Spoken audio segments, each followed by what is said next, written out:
Good morning, everyone. Thank you so much to all the other panelists. It was really inspiring to hear you speak.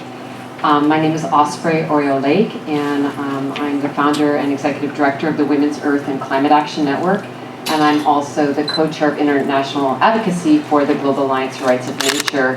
And Nadia was just mentioning that we're going to be having a tribunal coming up on December 4th and 5th, really opening up this topic. And today I wanted to thank you, Linda, for inviting me, and also this really important report that you're releasing today, because I think we really do need to understand this relationship between human rights and nature rights and this co-violation that is occurring. One of the things that our organization, WECAN, the Women's Earth and Climate Action Network, is doing here in Paris, we both are working inside the COP21 negotiations as well as doing advocacy outside. And our organization is really based on 4 pillars, which is the rights of women, the rights of indigenous peoples, the rights of nature, and the rights of future generations. And over time, we've really seen that we needed to weave these 4 rights together because, in fact, we can't separate them out. And as Nadia was just saying, to see ourselves as separate from nature is simply an experiment in the human adventure that is not working. I think we can see the end result of that kind of worldview thinking. I think it's also important to understand at this time, and I'm going to be talking more deeply about women's rights and how that ties directly into protection of nature and a direct link to climate change as well as human rights. But I think it's really important at this point to also mention concerning indigenous rights and indigenous peoples that 80% of the biodiversity that still exists on our earth is in the hands of indigenous peoples. And I think there's a reason for that, which is their worldview and the way that they have kept an intact relationship with their original instructions. And there's a deep core in this work around rights of nature that gives modern day people, Western thinkers, an opportunity to retrace this original instructions with Mother Earth. As an example, asking permission of the water and the trees before we take, or what do you give back in exchange for what we exchange with Mother Earth and take from Mother Earth. And I think getting back to some of these basic principles is something we really need to think about as a solution.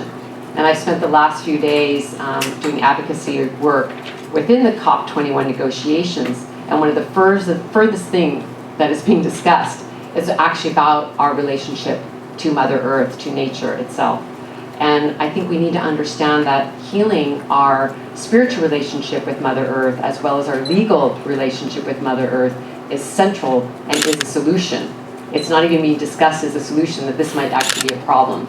We're talking about the financialization and commodification of nature, putting nature into the marketplace as a commodity.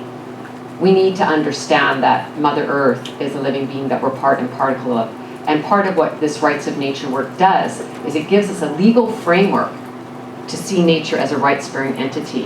And I think 2 documents that really need to go hand in hand is the Universal Declaration of the Rights of Humans, but also the Universal Declaration of Rights of Nature. And this is something that I think is really important at this point in our human evolution. We better get right, given that right now this is the hottest year on record.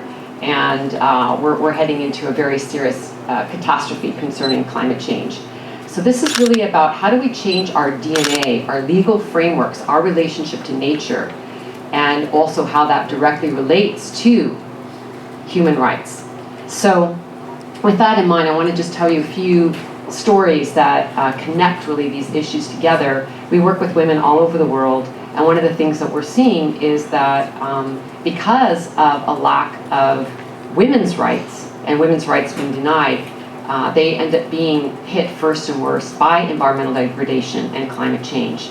About 20 million of the 26 million people that have been displaced by climate change already since 2010, 20 million of them are women of the 26 million. That gives you a little bit of a measure, because there's a deep relationship between poverty and rights and who gets impacted first and worst when these disasters hit. I had the opportunity earlier this year to be invited by Candy Mossett of the Indigenous Environmental Network to go on a tour of her land in North Dakota where there's the Bakken oil fields. And it was actually such a devastating journey. I still haven't recovered from what I saw there. because we did a tour driving for miles and miles all day long and saw open flares from fracking, incredible pollution to the land, almost no regulations, and people being hurt beyond anything I could imagine, and huge cancer rates, lots and lots of poison to the water. And again, this is just going on with corporations and governments not really stepping in to do anything for the protests by the people. This is particularly difficult on the women because women's bodies are much more susceptible to these kinds of poisons, and also because there's huge amounts of sexual trafficking in the community and violence due to these man camps that come in from the huge increase of industry workers coming to their community. So there's all kinds of human rights issues that come about because of these violations to Mother Earth. And there's sort of a deeper story about the extraction of Mother Earth's body, the extraction of the women, the extraction of the land that we could really open up, and just the devastation of this mentality and this worldview that must change.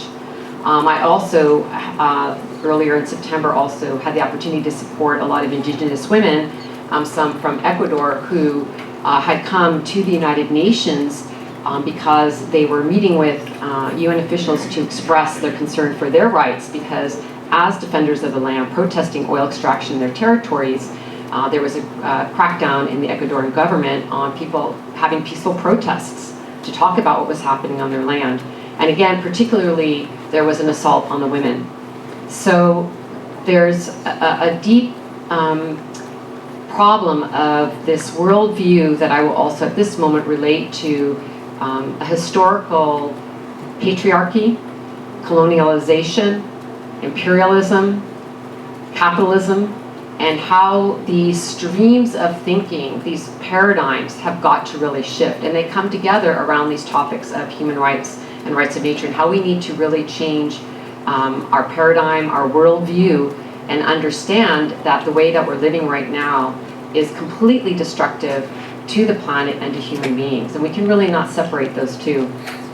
Scientists are also reporting now on the harmful effects of increasing CO2 emissions on pregnant women and their growing babies.